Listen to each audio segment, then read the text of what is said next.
What's up, guys? We're back. We got a reaction clip from Combat Arms channel. He's reacting to a bunch of clips that has saved up throughout the Ukrainian conflict. So we want to. He's got a bunch of cool shit in here that I want to watch as well. Plus, he knows his shit, obviously, and he's always fun to watch. So and knowledgeable. So real quick, my name is Saxon. I go by Vegas. I came to Ukraine in January of 2023. I was in the International Legion. Now I've been with Azov, specifically Azov's International Battalion. We've been doing some really strong work here in Ukraine. I recently got back, well, I say recently, but about a month ago, came back from deployment, and super proud of the guys. And a lot of the people in Azov's International Battalion came from from our YouTube channel, my YouTube channel, Different Breed TV. Literally was watching my videos, said, yeah, I'm going to come. Came here, and now you're shooting Russians in the neck. So that's fucking sick. That said, it is a war. It's dangerous. People die. Okay. Anything else? Oh, dude, our Discord's jumping right now. I'll leave the link for the Discord. Sorry, my beard, I look like a homeless man. The link for the Discord will be in the description below, as well as the link for, Azov's International Battalion. In our Discord, we have all kinds of channels, man. Mental health. We have a channel for the gnarly, disgusting videos that a lot of people like to watch. So we've got all that stuff. Let's check this out, huh? Look at that. Oh my gosh. All right, y'all. I'm at the Combat Arms channel. Okay, so today we are checking out kind of like a bunch of insane clips that I've kind of saved up from like the Ukraine conflict. A lot of y'all have sent me a lot of clips from like Instagram or Twitter or even like YouTube shorts that I've kind of just been like maintaining a list of. Some aren't available, like for whatever reason, all the ones on Twitter or X, they aren't available anymore, but I still have a lot from Instagram Reels and also some from the YouTube shorts. So I've been kind of saving them up, and I want to do kind of like a bigger reaction, kind of break down some of these, because yeah, these are some of the more shocking. I mean, we see plenty of shocking stuff in like the longer videos, just kind of covering, you know, one specific unit like 3rd Assault Brigade or Azov. We've seen some pretty crazy stuff in those videos, but this is just kind of like a compilation of like the really short stuff that kind of didn't warrant its own reaction. But yeah, it's some pretty gnarly stuff for sure. I don't know if this is gonna be monetizable, but hey, we'll give it a shot. And yeah, if you guys have anything to recommend, I will say definitely throw it down below, or just kind of like maybe you can try and go in the Discord or recommend some stuff there. Oh shit, he's got a Discord too. We should can you do like a Discord collab? How does fuck does that work? I don't know. I just learned about Discord like a week and a half ago, so Yeah, there's a lot of crazy stuff, and most of it isn't too YouTube friendly, but these are kind of like some of the clips that I think will be okay enough for YouTube. Let's check them out. You don't really dude's know the best jacked, format bro. For this, so hopefully it Beefy. kind of works out okay. But yeah, so this is some, I believe it's Ukrainian troops shooting down an FPV drone that's kind of flying over their vehicle. I'm not sure what we'll just go ahead and play it, and then I'll get into it. This is a gnarly one. This dude had some.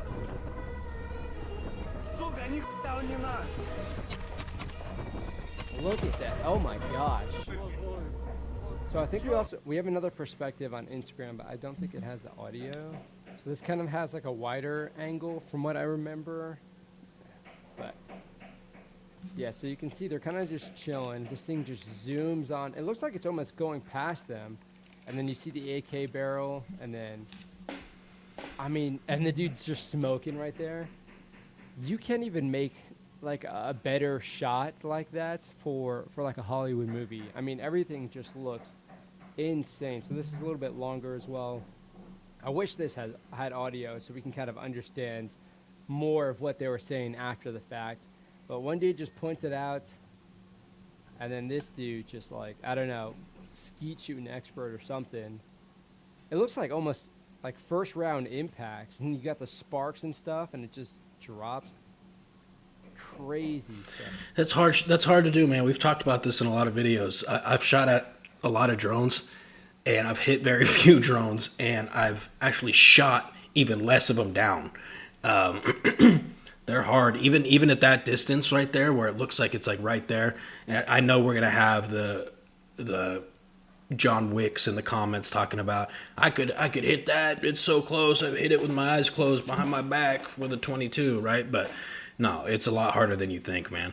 I told you guys the story of Monster FPV. This thing was huge. It was a fiber optic one. It came over, Pastor and I, when we were on our way to a position, and we were both just what, and either we just weren't affecting it, or we were just missing every round. But it was like that distance right there. We can kind of hear it again here. So I wonder why it didn't it's hard hit to tell the how loud it actually was. vehicle. But yeah, look, I think it's first round impacts. That is insane shooting. I mean, I'm a pretty good shooter, so it's easy for me to be like, oh yeah, I could do that. But they're in a moving vehicle shooting another moving target, going a different, I mean, you know, they're not going the exact same speed. So you have like these varying speeds already. You have this dude with an AK, presumably with like iron sights. I'm not sure if it actually shows it. And then he gets, I think it's like a first round impact on that thing, which is, yeah, insane. And this isn't like, it's hard to tell, but it doesn't look like it's directly like on the front line or kind of going to or from the front line. But I mean, this kind of like war story is easily going to top a lot of other people's. And he had a lot of witnesses too, which definitely helps. They can kind of like hype him up. Okay, this one's pretty gnarly. So It's so true. Oh, we saw this one. I'm curious what he's gonna say. It's so true, man. That's like a story like if for like a veteran that was in Afghanistan or Iraq or Desert Storm, something like that, they would tell a story like that for the rest of their life, right? These guys are doing this every other day, right? Now, granted, it may not be as spectacular of a shot, but they're definitely shooting at and shooting down drones every single day that they are out there. we have some medics or just kind of fighters in general. So they're tending to a casualty, and just like Murphy's law, like what can go wrong will go wrong, happens to this dude. I mean, he just got, I don't know, maybe shelled, or he's got a burn or a shots or a fragment or something. They're treating him, and then indirect fire, which is never, a fun time anyway. And then, dude, and I mean, you can look at that branch. That thing is sharp. That, like, if that hit, and it's hard to tell if it did hit any of them directly. If that thing would go, that would go straight through your skull. That would go straight through your, like, that is going through bone. That's going through tissue. Like, that is going through bone. That's going through tissue. That will mess you up. Yeah. Absolutely. If not just like the weight of the tree itself. I mean, it's hard to tell like how big this like section of this tree is, and it looks like it hits something like right here. I think there's maybe like another tree or something that saved their ass. So yeah, there's another tree right there. So I think it took most of the, and then you have this micro terrain. But holy cow. Even if you're wearing a helmet and you got hit by that, that's gonna put you down. Like that, I mean, indirect fire is a pretty scary thing, but when you have trees with like jagged limbs and stuff falling on top of you while you're treating a casualty, it's like, dude, it's like everything, even like Mother Nature. I mean, it's not technically Mother Nature because they got hit by indirect fire, but like Mother Nature is like trying to take you out as well. Oh, that's a discouraging thing for sure. That's crazy. Now this one, It's not again, gnarly. kind of a result of indirect fire. But this is stuff that I read about in like World War I books or like World War I memoirs of people getting buried alive by like shelling or indirect fire, which always sounded like so odd to me. I've never been in like a peer-to-peer conflict where there's constantly like a fire for effect or artillery barrages that are just like knocking up the ground and the dirt so much that you have the potential of actually getting buried. And it's always been such a terrifying thought, just like, I mean, you're trying to take cover, but you have the earth basically caving in around you. Oh my God, this one's crazy. There's a lot of crush injuries out here, man. like way more than you'd probably think. Whether it's being crushed by rocks and stones, or they're in a house and the house comes down on them because of indirect fire or drones. But yeah, a lot of injuries and deaths. Oh in the shit! trench, and I mean, just seeing all that dirt pouring right there. Выкапывай! Выкапывай! I mean, and you can see it's barely over their head. There's a little bit of like a parapet, kind of with the dirt on the outside. Oh shit! I didn't even see him down there, I didn't see dude. that dude there until she was digging him out. And it's hard to tell. I think you can hear Я him, but намагаюся, я копаю. I think the dude's unconscious. Probably just from I Чекай, mean, дай розкопаю. Wow. the massive shockwave. He's got a sick ass helmet Dude, though. one round did that. Just caved in the trench Все around him. нормально, живий, живий, живий. Dude, if his buddy wasn't there, or his buddy didn't see, Yeah. oh my Пацани, god, imagine розкапуйте зі свого the боку. hell and terror being buried alive, essentially. It's like it's like a very common fear. Something that a lot of people fear, kind of like the most, Серега, все нормально, зараз витащу. especially having like that claustrophobia. Oh my gosh, and he's still just working at it. It wasn't Yeah. just like a, let me pull you out of this. It's like, dude is properly stuck. Скажіть, хай поможу там, блядь! Пішов, пішов, пішов. Is he standing? Oh. Dude. And like, so you can see the trench is still kind of, they zigzag a little bit, but like, when you have these kind of like straight and narrow corridors, it's very easy for like the shockwave to affect a lot of the trench. Oh my gosh. Давай, давай, давай, надо. Нормально? It's gotta be so exhausting just Все нормально, Серега, живий. being buried and getting dug out of it. Especially with body armor on. Oh my gosh, that dirt. That's gotta be so scary. Поганяв. Yeah, this looks like a pretty linear trench, so Поганяв, в тебе буде кров. definitely a scary position to be in when it comes to indirect fire. I wonder if you guys, and I know I'm being annoying talking over it so much, but if you guys can tell me what, like some of the conversations they're having, that'd be awesome to kind of have a better understanding, because, oh my gosh. Going back and telling everybody, like, dude, I just almost got buried alive. FPV. Is that a tank rolling by? Oh. Maybe that was Tank. Dude. Перша партія заходила в бліндаж. Отой, Оцей бліндаж, там ще та вот же ж вони.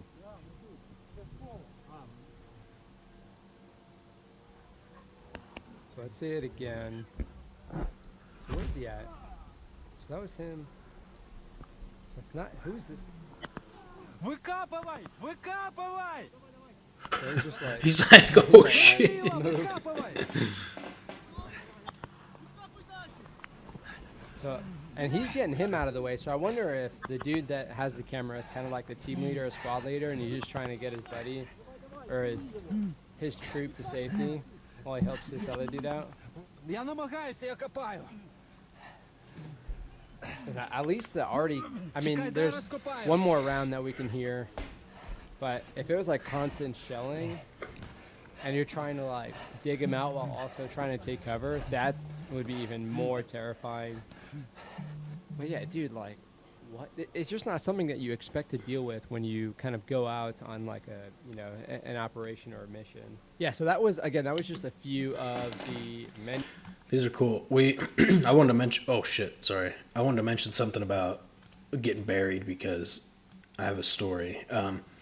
I've been close enough to plenty of indirect fire to where it's throwing dirt, it's throwing rocks, it's throwing big pieces of earth around you. Right? Never anything quite that extreme that's pretty intense. Like that moved a metric shit ton of dirt and just like set it on top of that dude. Like lifted it up, folded it over under that part of the trench, and that guy was under it.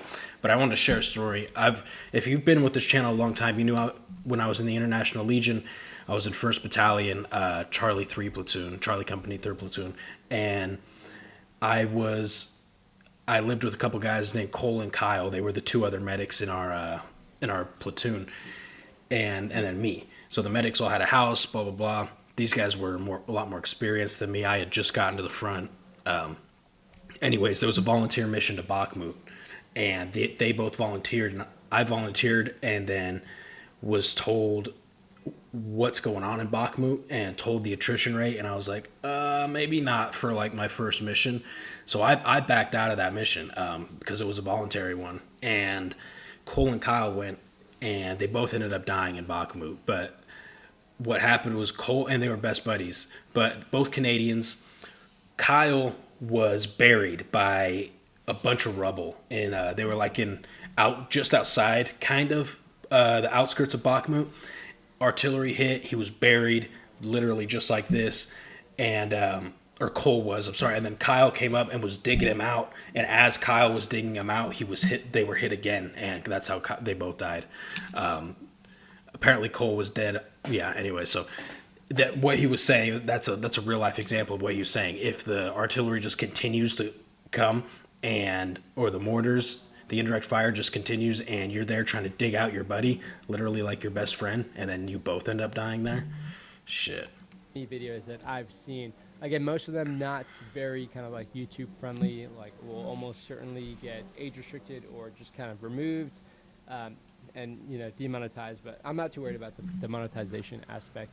But again, this is just one of many clips that we're seeing from the Ukraine conflict. I mean, again, when you're talking about peer-to-peer warfare and that kind of the level of technology and the sophistication, no matter what you do and the kind of tactics that you can develop around these systems, or the enemy tactic, there's still the potential of this crazy stuff happening where, I mean, you get buried alive, or you have a tree falling on top of you, but also just at the same time, you can kind of highlight some of those individuals who just, like that dude who's just like a badass shooter, shooting that drone out of the sky while in a moving truck, again, shooting a moving target. Like, you still have kind of those stories that are being recorded. Obviously, with this war, we're seeing a lot of people with GoPros, a lot of people with cameras in general. So we're seeing a lot of this stuff actually get documented. And again, this is just stuff that's previously, I would say, just like before the Ukraine war specifically, with this many cameras and this like actual peer-to-peer conflict. I mean, this is stuff that you read about in like World War II, maybe some stuff in Vietnam, but obviously people weren't recording this. So you're kind of like taking people at their word, or however they can try and remember it and describe it.